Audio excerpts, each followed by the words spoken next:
look, I'd be willing, every time I write a song, if somebody will have a computer and I can just go up to the thing and sing my new song into it, and the computer will say, sorry, or yes, okay.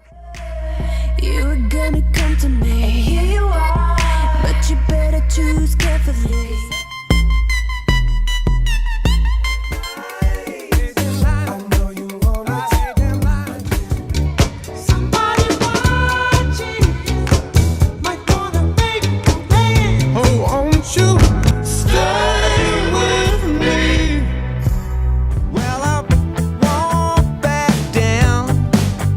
In recent years, we've heard a lot about music lawsuits.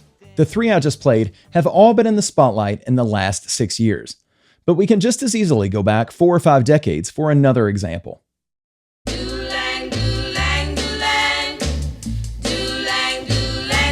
Hello, it's Lance Osborne, and here on the FabFourArchivist channel, we look at the people, stories, and music that made the Beatles the biggest band in the world. This time we're going to go outside the Beatle box and look at the time George Harrison got sued for copyright infringement and lost. The story starts just months after the formal breakup of the Beatles with the release of George Harrison's song My Sweet Lord. The song was a smash hit worldwide and was #1 in the US for 4 weeks. But was the song really his? My sweet Lord, my Lord. Shortly after the song's release, Harrison was sued in United States District Court by Bright Tunes Music Publishing for plagiarism. The song they claim he ripped off? The oldies classic, He's So Fine. He's so fine. Wish she were mine. This song was written by Ronnie Mack, who was also responsible for bringing together the song's performers, girl group The Chiffons. Mack died in 1963, the year the tune hit #1. But the song's publishing was handled by Bright Tunes, a company set up by these guys. When My Sweet Lord hit the ears of those at Bright Tunes, little time was wasted before they filed suit. The songs sound extremely similar. Because of, ironically, copyright reasons, I can't play much of the tracks here, but I'll link to them individually in the description, as well as a mashup that proves their undeniable likeness.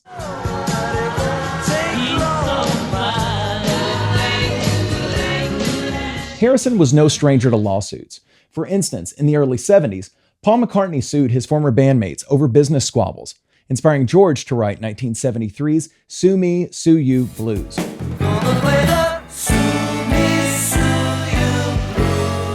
But the lawsuit over My Sweet Lord was different.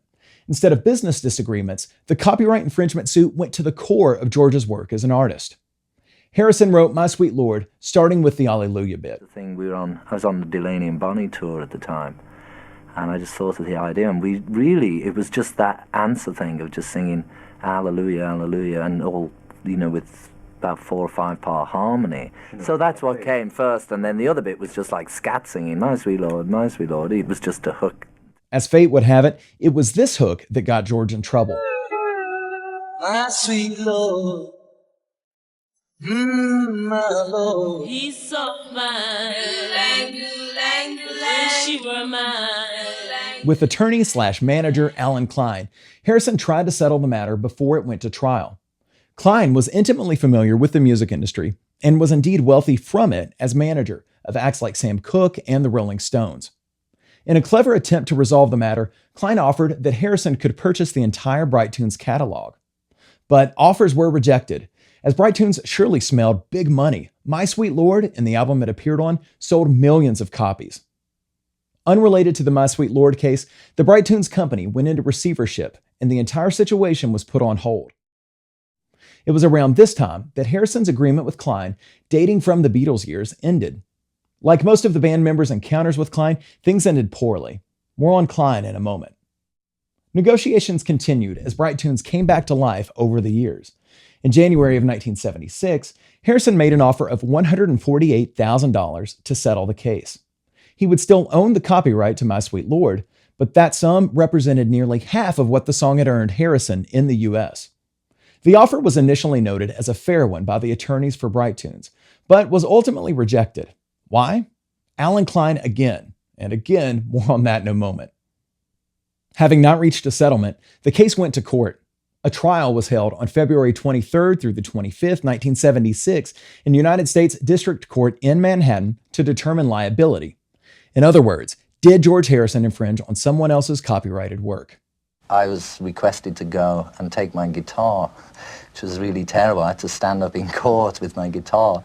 So all these people grilling me and talk about how you write a song, which is really difficult because every song is slightly different anyway. You know how I mentioned it was the hook that got George in trouble? George testified at the trial where the song and this hook were analyzed and compared, not only by Harrison and attorneys, but also by musicologists brought in as outside experts. What happened, they blew up the, what they call motive A, which was da-da-da. They had that blown up about 6 feet square in court, and they kept talking about these 3 notes, and the musicologist came on and played like about 15 or 20 songs, all with the same notes. My sweet Lord, He's so fine. my sweet Lord, He's so fine. my sweet Lord. He's so fine. 6 months after the trial, Judge Richard Owen rendered a decision in favor of Bright Tunes. Harrison indeed infringed. Judge Owen said, "Did Harrison deliberately use the music of He's So Fine? I do not believe he did so deliberately. Nevertheless, it is clear that My Sweet Lord is the very same song as He's So Fine with different words, and Harrison had access to He's So Fine. This is, under the law, infringement of copyright, and is no less so even though subconsciously accomplished." George Harrison's primary defense was that he didn't copy He's So Fine on purpose, and the judge believed him. But copyright laws do not require the intent to infringe. They only consider if the act of infringement itself occurred. Now, about Allen Klein. I'll spare you the gory details here, but the short story is that after Allen Klein was dismissed by Harrison, he remained in the picture. There were more offers to buy the Bright Tunes catalog, but instead of operating on the behalf of Harrison, Klein was now working on his own behalf. If this were the stock market, this would definitely be some variation of insider trading. Klein ultimately bought the rights to He's So Fine on April 13, 1978, moving to the other side of the courtroom aisle, from defendant to plaintiff. While the liability portion of the trial wrapped in 1976, the damages decision wouldn't come until 1981. Financial details on this are not only a pile of spaghetti, but there are some that are still debated. The most clear-cut answer is that damages were determined to be just shy of $1.6 million. As these legal things go, the whole process, damages paid, etc., didn't technically end until 1998. Yeah, 27 years after the lawsuit was first filed. Do that, because the last thing I want to do is keep spending my life in court. Once you get people thinking, oh, well, they beat Harrison on Sweet Lord, let's sue, they can sue the world, It made me so paranoid about writing that I thought, God, I don't want to even touch the guitar or the piano in case I'm touching somebody's note. But there is a bit of a happy ending. The Chiffons covered My Sweet Lord, and George Harrison's publishing company, Harrisongs Limited, now owns the rights to both songs. And George even channeled his energy back into his craft, writing this song in 1976, which described the situation. It included lines like, "This song ain't black or white, and as far as I know, don't infringe on anyone's copyright."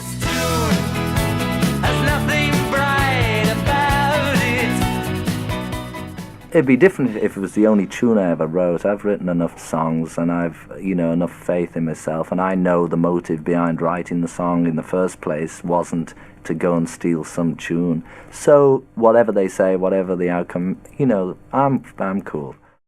Although the legal battles lasted years, Harrison had no regrets, saying, quote, "I don't feel guilty or bad about it. In fact, it saved many a heroin addict's life. I know the motive behind writing the song in the first place, and its effect far exceeded the legal hassle." There have been many lawsuits around music and copyright, but there are plenty of times when songs sound alike and no one sues.